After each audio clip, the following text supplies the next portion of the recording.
सुमारे 4000 वर्षांपूर्वी चाकाचा शोध लागला आणि त्यानंतर काळानुरूप बदल होत जाऊन वेगवेगळ्या वाहनांचं संशोधन होत गेलं. 1897 मध्ये कलकत्ता इथल्या व्यक्तीनं पहिल्यांदा भारतात मोटर कार आयात केली. त्यानंतर बिर्ला ग्रुपच्या हिंदुस्तान मोटर्स लिमिटेड कलकत्ता या कंपनीची 1942 ची स्थापना, तसंच 1945 मध्ये महिंद्रा मोटर वाहन कंपनीची स्थापना, 1948 ची स्टँडर्ड मोटर कंपनी, 1950 मध्ये अशोक लेलँड असा सगळा प्रवास करत मॉरिस ऑक्सफर्ड 1957 मध्ये भारतीयीकरण करून हिंदुस्थानात अँबॅसेडर या नावानं रुजू झाली. स्वातंत्र्यपूर्व काळात भारतात संस्थानिकांचं राज्य आणि विविध प्रांत अस्तित्वात होते. त्यात एकसूत्रता आणण्यासाठी ब्रिटिशांनी भारतीय मोटर वाहन कायदा 1914 पारित केला. या मूळ कायद्यात मात्र कालानुरूप योग्य बदल करून मोटर वाहन कायदा 1939, 1942 अशा विशिष्ट कालांतरानं अभ्यासपूर्ण आणि लोकाभिमुख ठरतील असे बदल केले गेले. 1988 आणि 2019च्या सुधारित मोटर वाहन कायद्यानं रस्ते सुरक्षा, परवाना, वाहन नोंदणी, फिटनेस प्रमाणपत्र आणि अंमलबजावणी यावर भर देण्यात आला. सर्वप्रथम महाराष्ट्रात मुंबई येथे इंग्रज सरकारच्या अखत्यारीत ताडदेव इथे असणाऱ्या मोठ्या घोड्यांच्या पागेमध्ये पहिलं प्रादेशिक परिवहन कार्यालय स्थापन करण्यात आलं.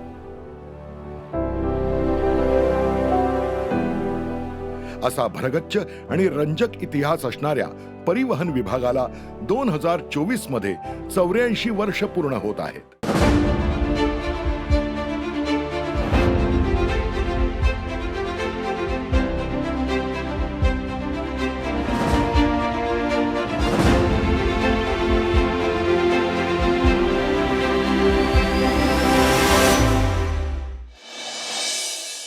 महाराष्ट्राचा मोटर वाहन विभाग यंदा 84वा वर्धापन दिन साजरा करत असून राज्यभरात त्यांचं जवळपास 53 कार्यालयांचं जाळं पसरलेलं आहे. सरकारसाठी महसुलाचा प्रमुख स्रोत आणि राज्याच्या कामकाजात एक प्रमुख घटक म्हणून मोटर वाहन विभाग महत्वाचा आहे. सुरुवातीला वाहनांची संख्या मर्यादित होती आणि त्यातून 50 लाख रुपये महसूल प्राप्त होत होता. 1960 नंतर मात्र विभागाचा वेग वाढला आणि महाराष्ट्र राज्याचा दर्जा आणि औद्योगिक विस्तार यांच्या अनुषंगानं वाहतुकीची प्राधान्यता ही रेल्वेकडून रस्त्याकडे वळली. हे होत असतानाच 1985 पर्यंत रस्ते वाहतुकीचं वर्चस्व प्रस्थापित झालं. सध्याच्या रस्ते वाहतुकीचा विचार केला तर 80% प्रवासी वाहतूक आणि 55% माल वाहतूक ही रस्त्यानं होते आहे. राज्यात एकूण 4.5 कोटी वाहनं नोंदणीकृत असून वाहन चालकांची संख्या 5 कोटीपर्यंत पोहोचली आहे. नवीन वाहन नोंदणीचा विचार केला असता दरवर्षी 25 लाख नोंदणीकृत वाहनं रस्त्यावर येतात. यामध्ये 70% दुचाकी वाहनांचा समावेश आहे. महसूल उत्पन्नही 12,000 कोटींपर्यंत वाढलेलं आहे. 2023 मध्ये विभागाच्या कामाच्या व्यापकतेमुळे परिवहन कार्यालयाचा विस्तार वाढून एक आयुक्तालय, 24 प्रादेशिक व 29 उपप्रादेशिक परिवहन कार्यालयांची निर्मिती करण्यात आली आणि विभागाचे अधिकारी आणि कर्मचारी यांची संख्या 4000 पर्यंत पोहोचली आहे. बदल आणि विकास या गोष्टी बरोबरीनं चालत असतात हीच गोष्ट विभागालाही लागू होते आणि त्यानुसार रहदारीच्या पद्धतीही बदलल्या आणि तांत्रिक प्रगतीही झाली. आधुनिक काळात आधुनिक तंत्रज्ञानाचा वापर विभाग किती कौशल्यानं करत आहे याची अनेक उदाहरणं देता येतील. आताच्या काळाला अनुसरून विभागांचं सर्व कार्यालयीन हस्तलिखित माहितीचं व अभिलेखांचं संगणकीकरण केलेलं आहे. त्यामुळे सर्व माहितीची साठवण आणि शोधणं आता सहज शक्य झालंय.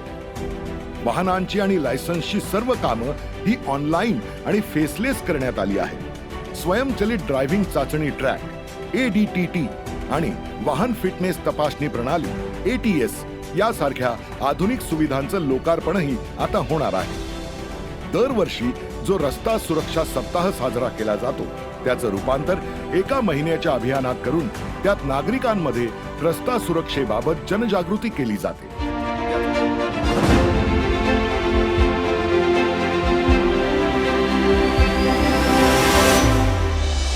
याचा परिणाम 2022च्या तुलनेत 2023 मध्ये अपघातांमध्ये 2% मृत्यूची घट झाली आहे आणि ही गोष्ट नक्कीच कौतुकास्पद आहे. रस्ता सुरक्षेच्या अनुषंगानं रस्त्यावरील वाहतूक व्यवस्था जलद, तत्पर, सुलभ आणि अपघातमुक्त करण्याचं मोठं आव्हान मोटर वाहन विभागासमोर आहे आणि त्यासाठी हा विभाग आत्मविश्वासानं सज्ज आहे. अनेक गोष्टींमध्ये आणि तंत्रज्ञानामध्ये मोटर वाहन विभाग हा नव्यानं विकसित होतो आहे. राज्यातल्या रस्त्यांचं वाढतं जाळं, वाहनांची वाढती संख्या आणि वाहनधारकांची संख्या यामुळे होणारे अपघात, प्रदूषण, दळणवळणामध्ये निर्माण होणाऱ्या अडचणी यामध्ये सुधारणा करण्यासाठी मोटर वाहन विभाग हा नव्यानं विकसित होतो आहे. वाहन विभागाचा अधिकारी वर्ग अभियांत्रिकीची पदवी घेऊन आणि कर्मचारी वर्ग हा तांत्रिक प्रशिक्षण घेऊन वाहनधारकांना संपूर्ण फेसलेस सेवा देण्यासाठी तत्पर झाला आहे.